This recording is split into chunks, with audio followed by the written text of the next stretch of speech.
আসসালামু আলাইকুম সুপ্রিয় শিক্ষার্থী, আশা করি আপনারা সকলে ভালো আছেন। আজকের আপডেটটি হাজী মোহাম্মদ দানিশ বিজ্ঞান ও প্রযুক্তি বিশ্ববিদ্যালয়ে ভর্তি তথ্য নিয়ে, কিভাবে ভর্তি হব বা কিভাবে পেমেন্ট করব, মাইগ্রেশন সংক্রান্ত তথ্য সবকিছু নিয়ে আজকের এই আলোচনার মূল প্রতিপাদ্য বিষয়টি। তো চলুন সেইগুলো বিষয় নিয়ে আলোচনা করা যাক। তো সর্বপ্রথম হচ্ছে আপনাদের ওয়েবসাইটে আসতে হবে। ওয়েবসাইটে আসার পর এখান থেকে লগইনে ক্লিক দিতে হবে। লগইনে ক্লিক দেওয়ার পর এখানে আপনার অ্যাপ্লিকেশন আইডি এবং পাসওয়ার্ড দিবেন।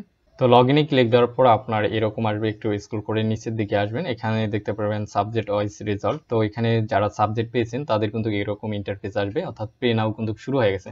অনেকের প্রশ্ন হচ্ছে আমি আজকে পেমেন্ট করতে পারবো কিনা বা এখন পেমেন্ট করতে পারবো কিনা। আপনি যে কোনো সময় হচ্ছে পেমেন্ট করতে পারবেন। পেমেন্ট করার পর আপনাকে কিন্তু হচ্ছে এই অ্যাপ্লিকেশন ফর্মটি পূরণ করতে হবে। তো পেমেন্ট সিস্টেমটি আগে দেখাচ্ছি। তো এখান থেকে হচ্ছে আপনারা নগদের মাধ্যমে হচ্ছে পেমেন্ট করতে পারবেন, অথবা হচ্ছে রূপালী ব্যাংকের শাখায় গিয়েও সরাসরি পেমেন্ট করতে পারবেন। তো ব্যাংকে পেমেন্ট করার পর হচ্ছে আপনার একটা স্লিপ দিবে, সেই স্লিপটি অবশ্যই হচ্ছে আপনারা ফটোকপি করে রাখবেন, কারণ এটি কাজে লাগবে ভর্তির সময়। এবং হচ্ছে যারা পেমেন্ট এখানেও সরাসরি করবেন নগদের মাধ্যমে, তাদেরও একটি হচ্ছে পে স্লিপ দেওয়া হবে, সেটি হচ্ছে আপনারা প্রিন্ট করে রাখবেন অথবা ছবি তুলে রাখবেন। তো পে নাও এ ক্লিক দেওয়ার পর এখান থেকে হচ্ছে আপনার নগদ নাম্বার যাবে, নগদ নাম্বারটি দিবেন। নগদ নাম্বারের পর হচ্ছে আপনার অ্যামাউন্ট যাবে, অ্যামাউন্টটি দিয়ে তারপর হচ্ছে সাবমিটে ক্লিক দিলেই হচ্ছে আপনার একটি স্লিপ আসবে। সেই স্লিপটি হচ্ছে আপনার প্রিন্ট করে রাখবেন অথবা ডাউনলোড করে রাখবেন বা সেভ করে রাখবেন যে। তো পেমেন্ট সম্পূর্ণ হওয়ার পর আপনারা হচ্ছে এই অ্যাপ্লিকেশন ফর্মটি হচ্ছে পূরণ করবেন। এখন এখানে অনেকেরই প্রশ্ন আছে, যাদের এখনো সাবজেক্ট আসে নাই তাদেরকেও কিন্তু হচ্ছে এই ফর্মটি দেখাচ্ছে।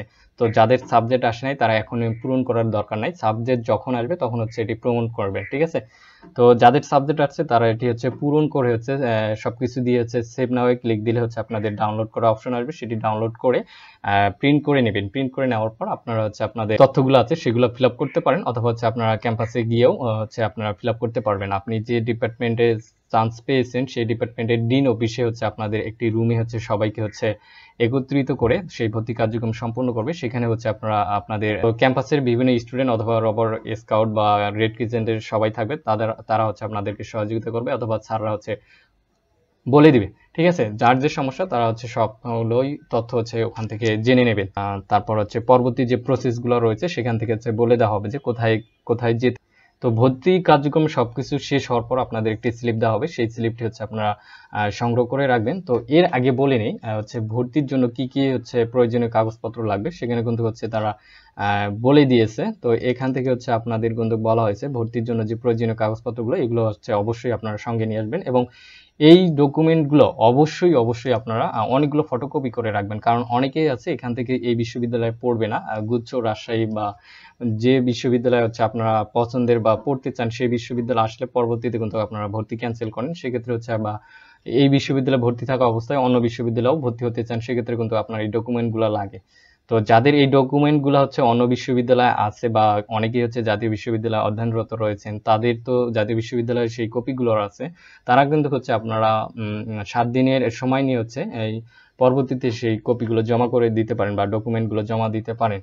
তো ভর্তি সংক্রান্ত কোনো ধরনের প্রশ্ন থেকে থাকলে অবশ্যই কমেন্ট বক্সে জানাবেন। তো এখন প্রশ্ন হচ্ছে মাইগ্রেশন সম্পর্কিত যে তথ্যটি, অনেকে বলতে পারেন যে হচ্ছে মাইগ্রেশন অন অফের তো কোনো অপশন নেই। তো মাইগ্রেশন সবসময় অলওয়েজ অন থাকে বা অটো অন থাকে, মাইগ্রেশন অন করতে হয় না। বাট কেউ যদি তার পছন্দের সাবজেক্ট পেয়ে থাকে সেক্ষেত্রে হচ্ছে তাকে মাইগ্রেশন অফ করতে হবে, না হলে হচ্ছে মাইগ্রেশন অন সাবজেক্ট আসতে পারে।